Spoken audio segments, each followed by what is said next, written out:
So hello everyone, my name is Geraldine O'Reilly and I work at Clio as our UK and Ireland Regional Marketing Manager. I'm delighted to be bringing you today's session, which is the third instalment in the How to Grow a Law Firm series. And the second one was actually earlier this month. So we've got a lot going on this month in terms of the How to Grow a Law Firm series. So this series will run for the remainder of 2022, and in it we are featuring firms that are growing and scaling their businesses in unique ways. For each session, we not only feature a unique firm, but we will also hone in on a specific theme so that others can learn from these firms and think about their approach to growth as well. So in today's session, shaking things up with the consultancy model, we will discuss how engaging consultants could help your firm to increase your reach and fee income. To help us delve into this subject, we have asked multi-award winning law firm Illume Legal to join us. So Illume was founded in January 2017 by Kate Partridge and Michelle Harris, two former city lawyers who could see that the new law had much to offer the world of corporate transactions. They believed the legal profession needed a shake-up for the benefit of both clients and lawyers alike. And using the latest technology and flexible working practices, they delivered the very best service for clients and the optimum work-life balance for their lawyers. And we're joined by Kate and Michelle today. So Kate is an experienced corporate financial lawyer with broad-ranging private practice experience. Sorry, that was a tongue twister. She has advised clients on everything from basic company secretarial matters to large multi-jurisdiction IPOs. She began her career in the private equity field and then moved to a general corporate practice at a top city law firm. Kate has supported startups in early stage funding rounds and enjoys assisting with structural planning work as well as much larger corporate transactions.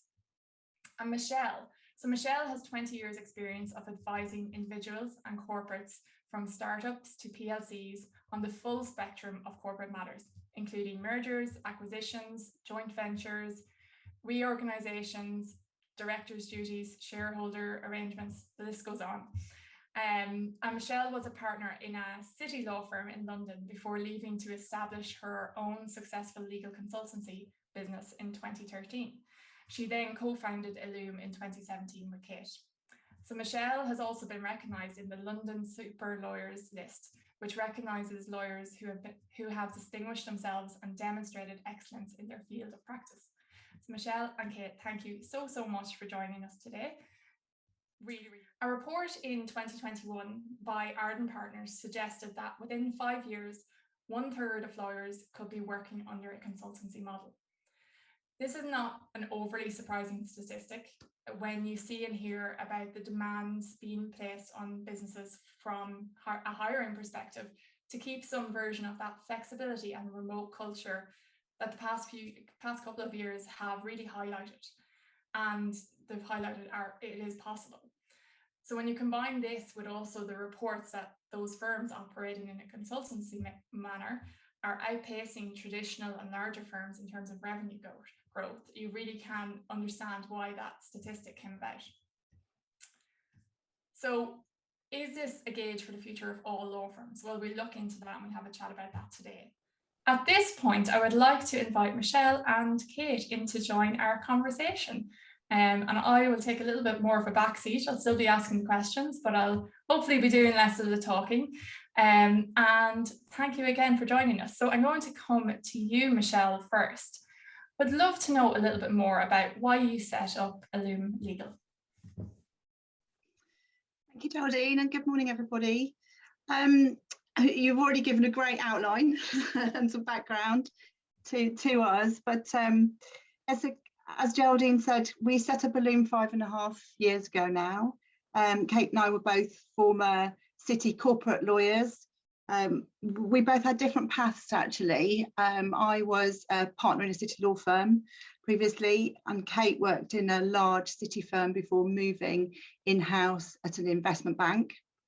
And I think it's fair to say we'd both become disillusioned and frustrated with the way in which lawyers were treated, but also the way in which clients were serviced in the traditional law firm model. and we moved into consultancy as a result of that.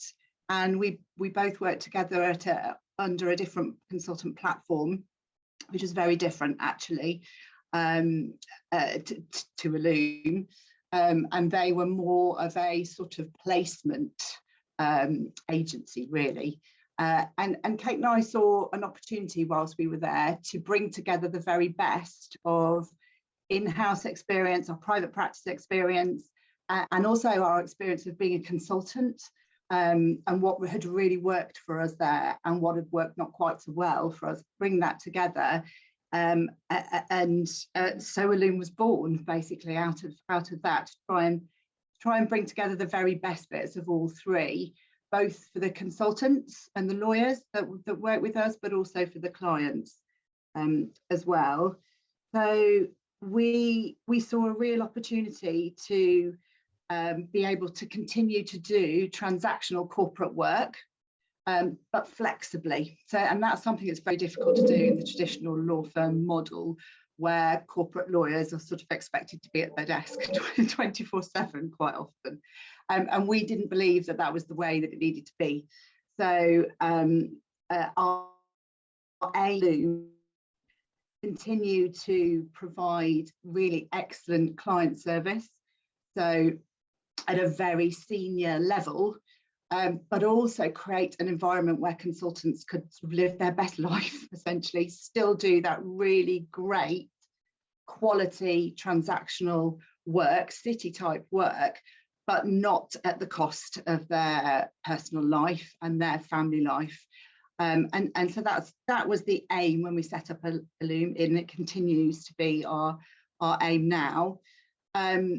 What we're able to do in this model is provide clients with very senior experienced lawyers at a fraction of the cost that they would pay if they were to go to a traditional law firm, you know, more than half, well, rather less than half the price they would pay there. At first it was Kate and I, and we were doing all of the grunt work, and we were just doing corporate and commercial work, a bit of employment, but that was basically it. But we very quickly grew, and very organically at first. So people that we knew that were keen to join us, people they knew. And so we grew quite slowly and organically in the first few years. It was always hugely important to us that we took on the right people. We only take on very senior lawyers. Our lawyers sort of are a mix in terms of background. Some of them come from private practice. Lots of them come from in-house GC roles. Lots of them have a mix of that. Which is fantastic for us, because it means that clients have that really great commercial kind of advice, because many of our lawyers have been in industry. 5 years later, many wrinkles later, we're now 26 lawyers, and we're a full service business law firm, corporate, commercial, employment, property, data protection, digital, business immigration, litigation, and we cover that full spectrum of services that typically businesses would need. All of our lawyers are consultants, as you've said, and in terms of why we made that decision, we wanted to keep our overheads low. So we wanted to be able to focus on providing that quality and value to clients and that fantastic work-life balance and support for consultants. And the traditional model puts pressures on billing and targets because of salary and property costs, and we didn't want to have that. So that was the reason we went for the consultancy model, and it's really worked for us. It works for our clients. It works really well for our lawyers. You know, we've had hugely positive feedback from all the lawyers that are with us. Many of them have been there for a long time, with us for a long time. Our aim was never just to become a huge consultancy platform. That was never our aim, and it's still not our aim. So we are very much a law firm. So we are a team of lawyers. being a consultant can be a really lonely place. It's one of the sort of negatives of being a consultant. And I worked on my own as a consultant for about 4 years. And it's an incredibly lonely place when you don't have somebody else to sort of bounce off. And so we wanted to ensure that our lawyers would be in an environment where they would be supported, where they could draw on Kate and my experience, and we could help them to develop their practices.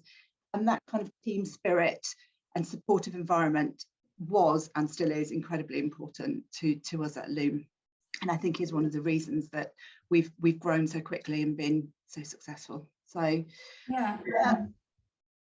Amazing. Like, that's like over 5 years, to say on average five a year folks added, so that's an amazing growth. I have to ask a question, and it came up here as well. Illume, what does it mean, and where did that name come out of? Do you know, that was our hardest decision. It was one of the hardest things when we were setting up, and I have to say, setting up was not easy. There is a lot of red tape to get through in setting up a law firm, but by far and away the most difficult thing was the name. Absolutely. And I can't remember, Kate, what was the other names that we Prism was one of the ones that we thought, oh, we quite like Prism. And then my husband said, I think it sounds like prison. I think it'll sound like you're saying hello prison. And we don't know, we don't want to be a prison. We're trying to get away from that. So and then Illume, we were kind of thinking around light, and Illume sort of came to us, and it means to enlighten or to bring a smile to the face, which kind of encapsulated what we're trying to do, both for clients, but also for the consultants as well. So it seemed the perfect name for us. And so it stuck. Perfect name. Yeah.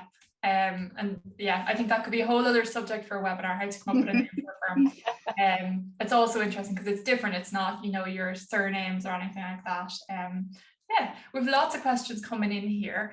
I'm gonna go forward and maybe go to Kate next, because I'd like to, obviously the theme of this webinar is around the consultancy model, so I'd like to dive a little bit deeper into that, and I notice a lot of questions coming in are similar to ones I will get to them. Yeah. So what does being a consultant firm actually mean? What does the setup look like? Yeah, so it was important to us to be a law firm, so we're registered with the SRA. In order to be the consultancy model, we're registered as an ABS, an alternative business structure, so just a different set of forms and a different arrangement application to make with the SRA. So that's our kind of top company. That's the model that with the registration that's going on there. And then each of our lawyers, as Michelle said, is a consultant. And so we have a consultancy agreement with them, which regulates our relationship with them. And that's kind of the overall structure of how it works.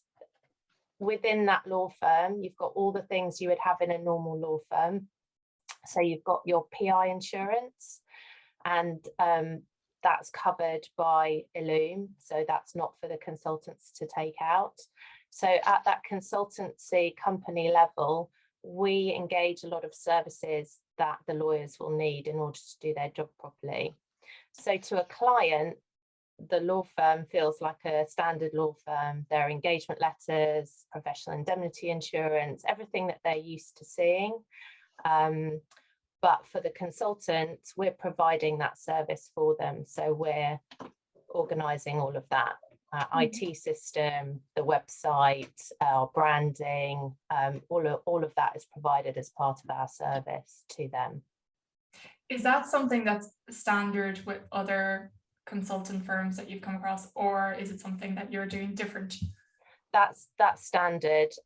Across the market, there's different offerings. So some, we wanted to be more like a traditional law firm, to have that feel to us so that you're part of something.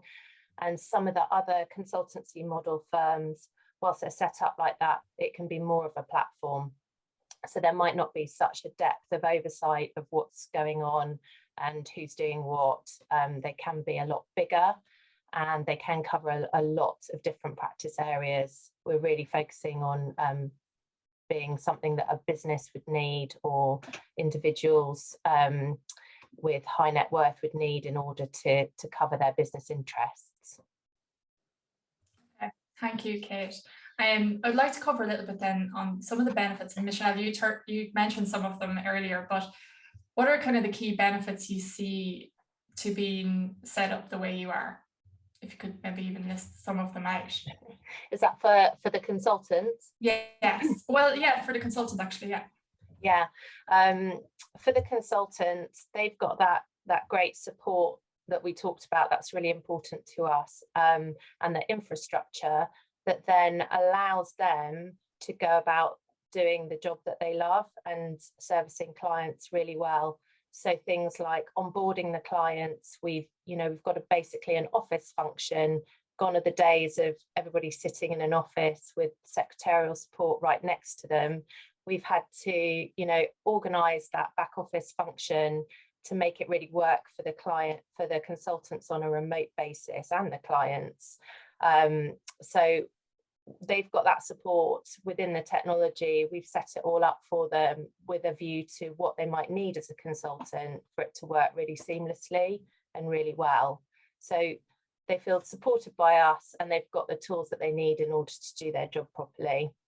And becoming a kind of more of a full service law firm, they've also got other excellent fee earners that they can cross-refer their clients to or speak to if they've got something that's outside their practice area. It's important that you have that kind of cross-department experience, so that people aren't dabbling in areas that they don't know much about, and they can get the right advice for their client.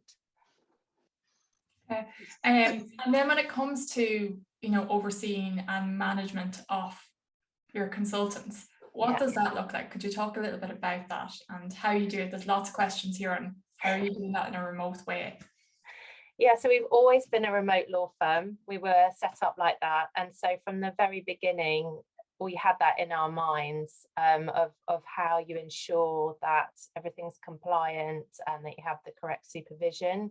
And it's a combination of taking people on with the correct experience and who enjoy working like this, and then supporting them throughout their career with us to ensure that they are doing the kind of job they should be doing and they like doing, checking in with them.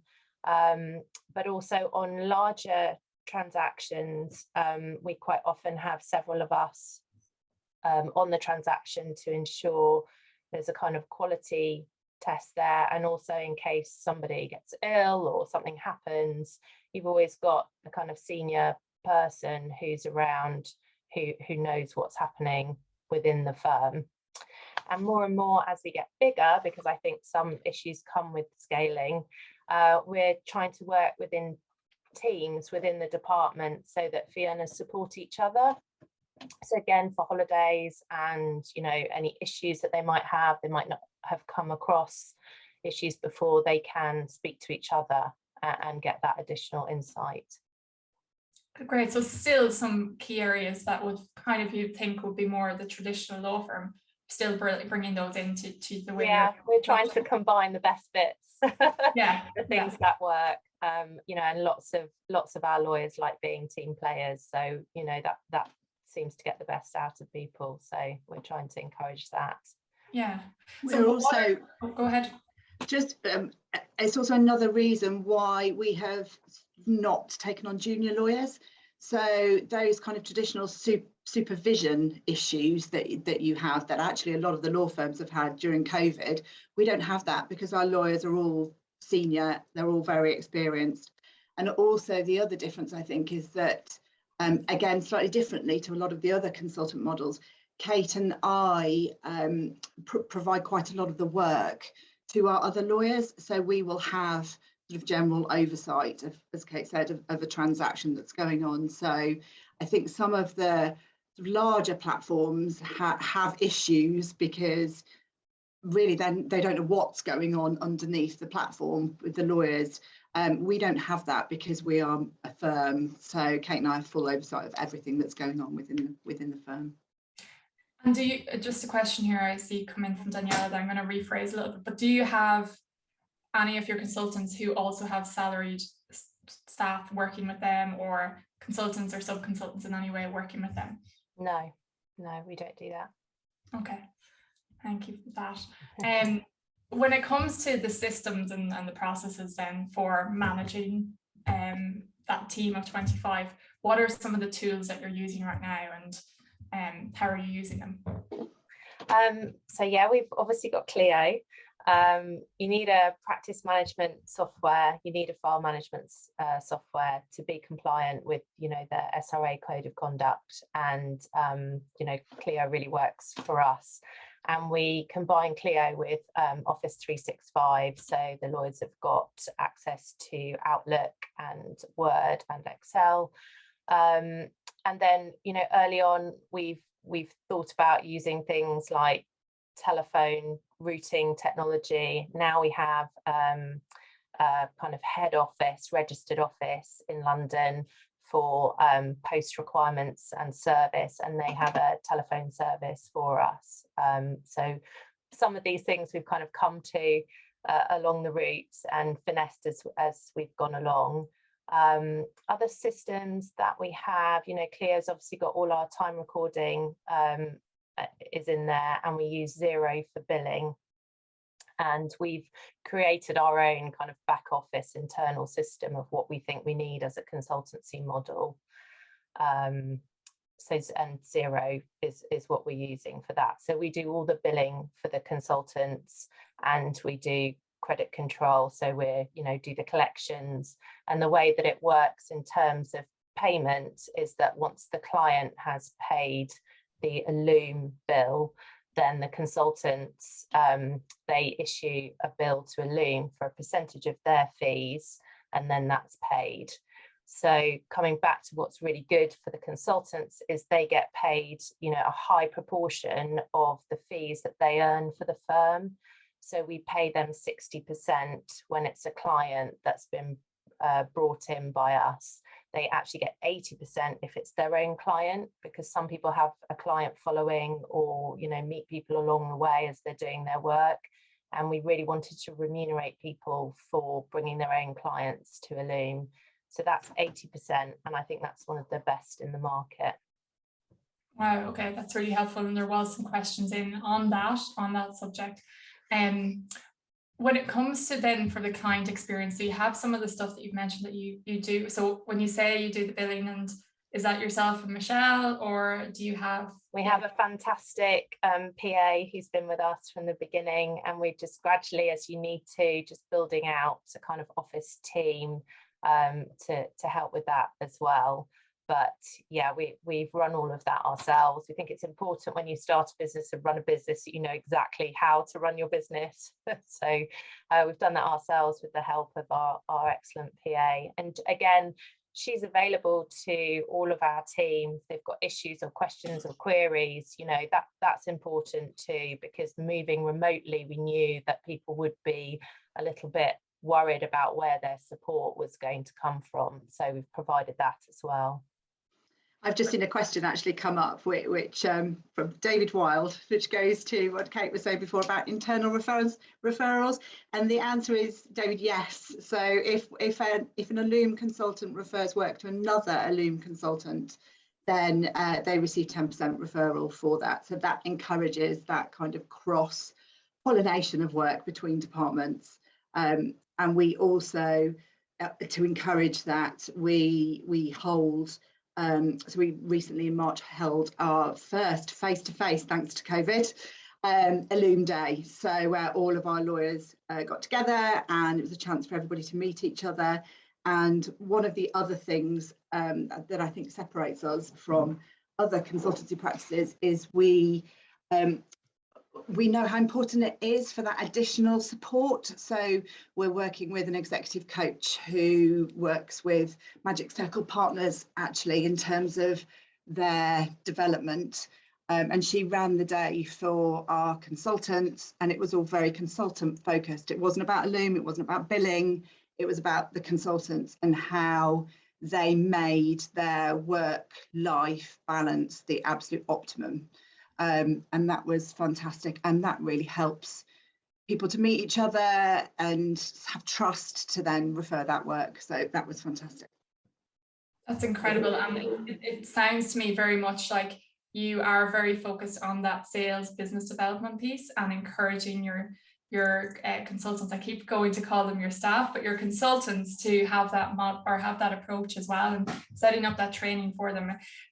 Is that something, like when you look at the stages of growth for Illume, is that like, what did that look like? So what are the kind of key areas of growth you would say, looking back over the past 5 years? Yeah, I think, first out the door, it was about growing the clients, making sure that our clients came to us, making sure that we grew the firm in that way. And then, as Michelle said, it grew organically and people joining us. And so then growing the systems and the support, to make sure that everything was covered, and also to cover the practice areas that we were being asked to support by our clients.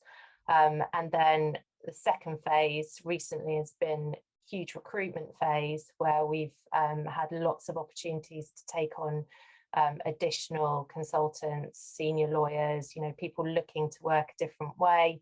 And now we're in another phase of growth where we're able to go out, having got that fantastic team, and present all of them to our clients and new clients. So that's our phase now. Fantastic. And in terms of creating a consistent brand and experience for your clients, have you put steps in place or anything like that to try and create that consistent message from all your consultants to your clients? I think the key thing that we focused on is doing a really good job and doing high quality work, and we've never been particularly prescriptive about font size and and the way that people do their job, because we're all grown-ups, we all do our job very well. We all know how to ask for assistance when we need it, but the key thing is service delivery and doing a good job for the client. So that's what we've focused on and encourage our consultants to focus on. That's how our branding works at the moment.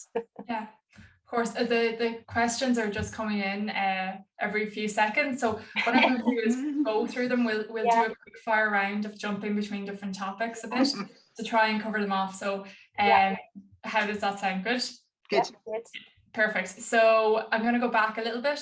How do you manage the COFA roles within the firm? Yeah, so I am the COFA and the COLP, and part of our training as lawyers was to engage, and still is, to engage with those rules and those systems. So we manage that internally. It's part of my job as one of the managers of the firm.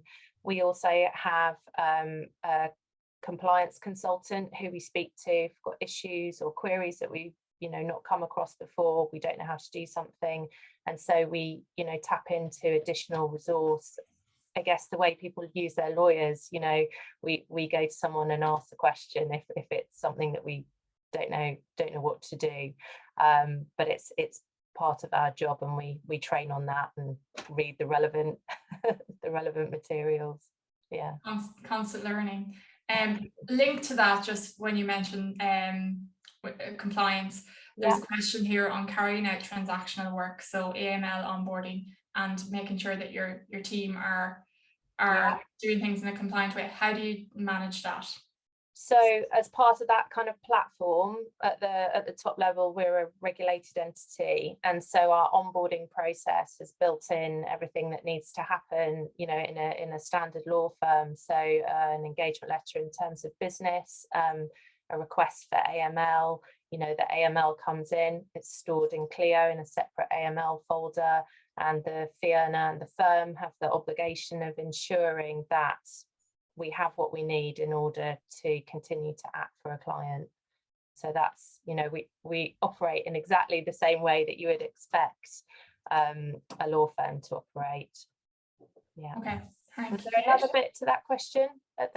There was a question, yeah, how do you monitor this in a remote Yeah. environment, I guess? So we also do file reviews. So generally we look at a file, if we're working on it, we'll be obviously in the file anyway, but we do file reviews through the year where you do ad hoc reviews of matters, particularly matters if you're not, you know, particularly knowledgeable about them, you go and access file review. And again, with Clio, you've got access to different fee earners files in a way that you should have in a law firm, you know, in a traditional office, able to go in there and review the work that's been done.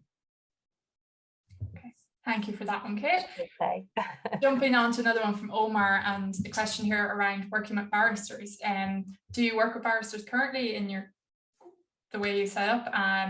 And yeah, how do you work with them? We do from time to time. It's relatively rare, I would say, at the moment. Obviously, our litigators do more than generally we would on a transaction. But on the occasions we have, it just works in the normal way. So we would instruct the barrister in the same way that would usually happen, that a law firm would usually do that. But because really litigation it's an ancillary area at the moment, we don't generally work a lot with barristers, but when we do, it works in exactly the same way as it would in any other law firm. Okay, thank you for that. Another question here on, do you have to be an ABS to run a consultancy type model firm? I imagine you can be an LLP and then at the top level and be a traditional law firm structure and have consultancy agreements below that. I can imagine that you can do that. Yeah. You'd have to just check with the SRA. Yeah, that's a caveat to that one. I see Tony's answered here. No, yeah, I just saw that. Yeah. Perfect. Yeah, I would say probably best check with the SRA guidance on that one is. Great. So another question here on recruitment. How are you attracting and recruiting consultants? Are you advertising?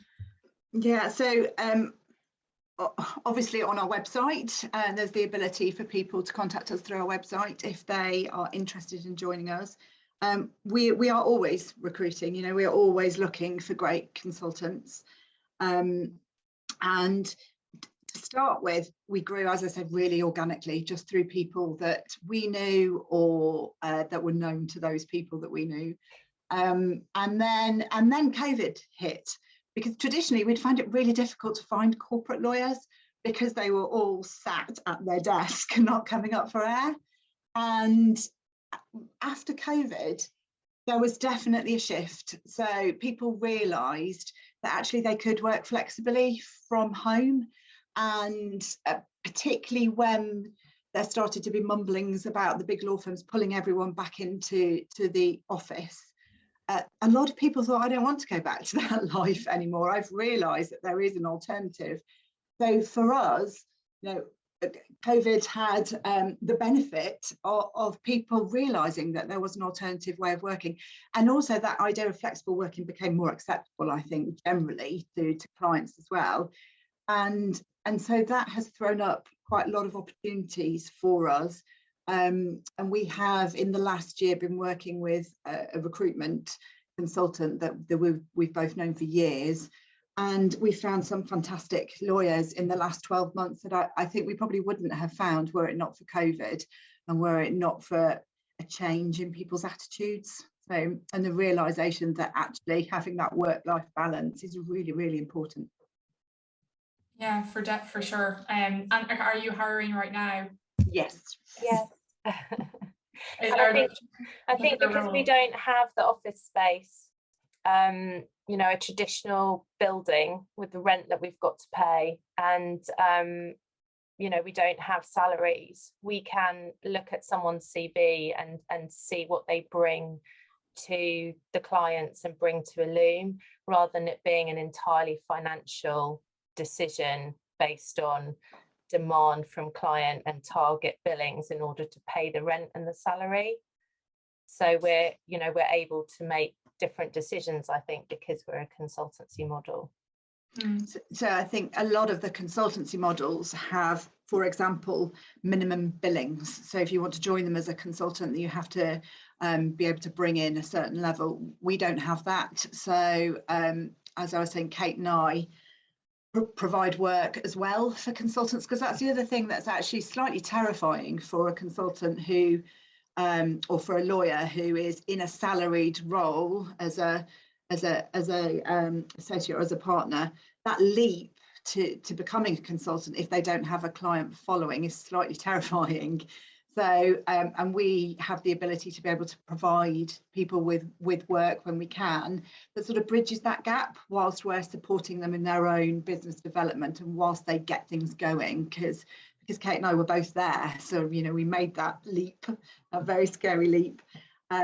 So we understand that, and we can provide that work, and we don't put up any barriers to people joining us. It really is just about the person and the talent and their experience. So, and it's really refreshing to be able to make the decision based on that rather than on sort of purely financial decision. Follow-up question to that is, do your consultants need to be based in the UK? They need to have a UK practicing certificate, but they don't need to be physically based in the UK, no. Okay, and then another related question is, how do you decide which consultant gets a particular job? Well, we tend to have a general idea of who's really busy and who's not. So, you know, if you know someone's in the middle of a really big transaction or finishing something, you don't then send them an email saying, can you please? So we've got an overview of what's going on, and we understand the key interests in terms of areas of each of our consultants. So we try to pair up the piece of work with the consultant that we think is most interested and most experienced to do that piece of work. So that's how we usually start, asking them if they do have that experience, are they available, would they like to take on the work? And it's an interaction. We're quite good as well at pairing up clients with consultants that we think will work together, so that it's you know, not a kind of it's not a system that we've got any algorithm for or anything at the moment. It's part of the service that we offer, is not sort of bombarding all the consultants with all of the work options all the time, but trying to actually tailor what's coming in so they're not bothered with work that is outside their practice area. I just seen a comment come in there from one of our attendees who says they're considering becoming a consultant. I imagine this chat has definitely encouraged them in that way, and definitely selling the consultancy model for sure. We have a lot of questions in here. I'm conscious we've only got a minute left on our scheduled time, so we're going to run a little bit over if that's okay. And we'll still finish up before 12, but if you do need to pop off to our attendees at any point, please do pop off. We'll send you the recording, and I'll keep running through some of these questions before we close out. So there was a question in here about the price, I think, of Clio. Let me just roll back up here. And Laura may have already answered that one, but just to quickly call it out, for Clio, there's two options, and it depends if where you're based in the world, but for the majority of folks on the call who are based in the UK, it's £49 per user per month. If you add on Clio Grow, that's additional 29, but feel free to reach out to our team. They can talk you through the different packages, but just to give you an idea of a sense of what the cost is there per user. And also a question here, what do you use for storing paper files and original documents? So, hi, can you still hear me? Froze. So, you know, like any office in a building, you can store your paper files in a cabinet next to your desk. So you need a door that locks regardless of where it is in the world. And then in terms of destruction, you know, the Law Society have got regulations about how to deal with confidential information. So you need to ensure that you have a disposal service that is in keeping with those requirements and that you keep to that standard. But as with all law firms, and if you work in-house, you know, you've got an obligation to keep your materials, your paper materials that are on your desk in a way that is confidential, and you need to clear your desk at the end of the day and put your files away and not allow access into your area or your home or your study to people who are not within your law firm or your business, or in-house in that business area, as we used to have.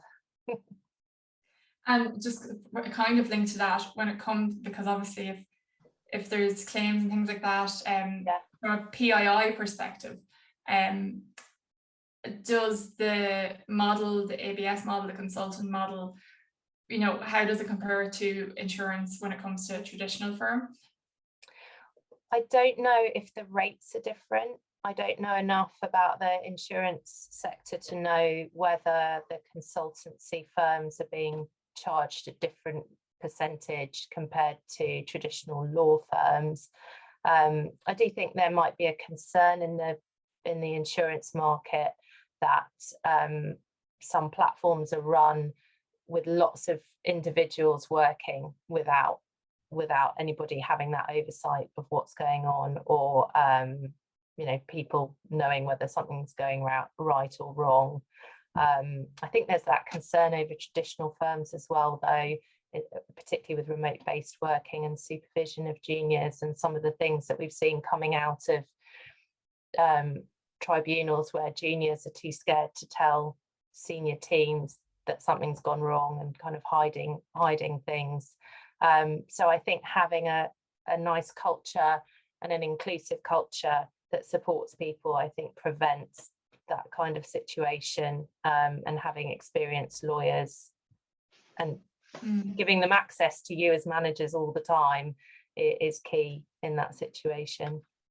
Do you have trainings and I don't know if they're annual or, you know, onboarding trainings when it comes to things like that, but also just in general, continuous learning and development? So each of the consultants, like lawyers, fee earners now, are expected to manage their own development. That's part of the Law Society's requirements.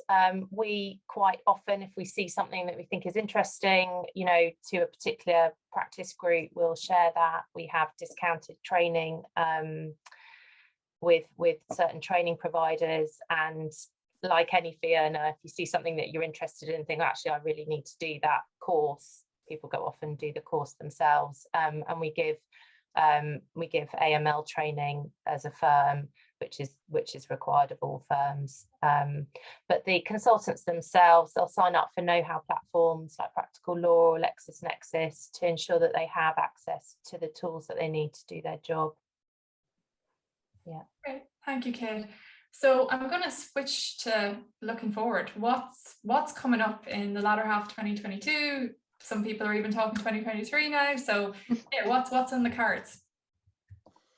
We are, so as Kate said, we have been focusing on recruitment, I think it's fair to say, in the last 12 months, 18 months.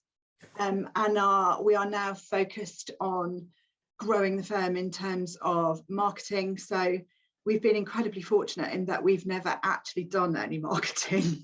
So we don't have a marketing person. We've somebody once told me, a great mentor of mine told me, that the best marketing is the job on your desk. And that's definitely been our experience since we began. However, we have now got this fantastic team. We want to feed this fantastic team with fantastic work. And so Kate and I are focused now on raising the profile of Illume and on bringing in more work. We have various initiatives. We're kind of looking in the whole female founder space at the moment as female entrepreneurs ourselves, building those relationships with corporate finance brokers and accountancy practices to bring in that transactional work. And that's our real focus. There's been a huge shift in terms of the amount of fee earning work that Kate and I personally do. So obviously in the early years, we did the lion's share of that. But as Illume grows, you know, there just aren't enough hours in the day for us to do the fee earning. And now we have an amazing team as well. So we don't need to do that anymore. So there's a definite switch, and has been in the last 12 months in terms of the amount of fee earning that Kate and I are doing. And more we are focused on managing and growing the firm, as opposed to actually doing the fee earning work. It's really refreshing to hear you use terms like feeding the consultants, and really seems like you've shifted in terms of looking at yourself as a law firm only and more as a business, and that kind of change in mindset as well is going to bring around a whole new change of how you do things. So yeah, it's fantastic to hear that. And from chatting with different law firms, a lot of them are at different stages of that, but you're definitely on the far end of that. So really fantastic to hear that. So yeah, next installment on the 14th of June, and in this session we'll be joined by Alex Nare from Nare Law. We will be discussing finding your legal niche, marketing your niche across borders, and we'll also hear how Alex has tripled his firm's annual turnover by adding cryptocurrency legal services as a firm's niche within a niche. So lots to come there from Alex, and my colleague my colleague Laura will share the link in the chat for those of you who'd like to register for that event. I also wanted to highlight that we have 2 more events coming up in June, and 2 of them are actually in-person events. So on June 9th, we will see the return of our popular and highly regarded Innovate Legal series from 2019. We'll be bringing together legal experts and professionals for evenings of discussion, networking and learning. So the first is on June 9th in London. So if you're in and around the London area, please do pop along and visit us at the Goldsmith Centre. Free to attend events. We've got fantastic speakers lined up to participate. So Alice Stevenson, Aaron Chauhan, Hannah Becko, founder of the Authentically Speaking podcast, an author, Rob Hanna, and also our very own Colin Bohanna, GM of Clio for UK and Ireland. We'll also be in Dublin as well later that month on the 23rd of June with Richard Grogan, who is a very well-known TikToker at this stage, and has fast become a TikTok sensation, also employment lawyer as well. So really, really fantastic events lined up, free to attend. So if you're around, please do pop along, and if you know anyone in the area, bring them along as well. So I also would like to finally just to thank Michelle and Kate very much for joining us today and for sticking around for longer than anticipated. Lots of questions, a really interesting subject covered today. I don't think we didn't get through all the questions, and we will look at that and how we can educate a bit more on the consultant model. But just definitely want to say thank you, Kate and Michelle, and the wider team at Illume as well, for taking the time out of very busy schedules to join us. As firm owners, it's not easy to find the time to do events like this, to do marketing like this, but it's essential for both personal growth, firm growth, and for wider industry growth as well. So there's QR codes on the slide right now. If you'd like to use your QR scanner, you can connect with both Michelle and Kate on LinkedIn. If you don't have a QR code scanner, that's okay. You can simply, they've kindly offered to be to connect with folks via LinkedIn. So yeah, feel free to reach out to them with some of those extra questions that you had. Also a big thank you to Laura Leach as well, who is helping us in the background with our chat. And just a thank you to everybody else who has joined us today. Really, we know lawyers' lives are very hectic. They're very busy and can be, tumultuous at times as well. So really appreciate joining our sessions this morning and for learning with us. And if there's anyone out there who is interested in participating in our series, please do feel free to pop me a note and we can chat about what your theme for growth is, and potentially look at adding you into our series. Thanks, everybody. Thank you, Kate. Thank you, everybody. Thank you. Thanks, Thanks. Cheers. Bye-bye now.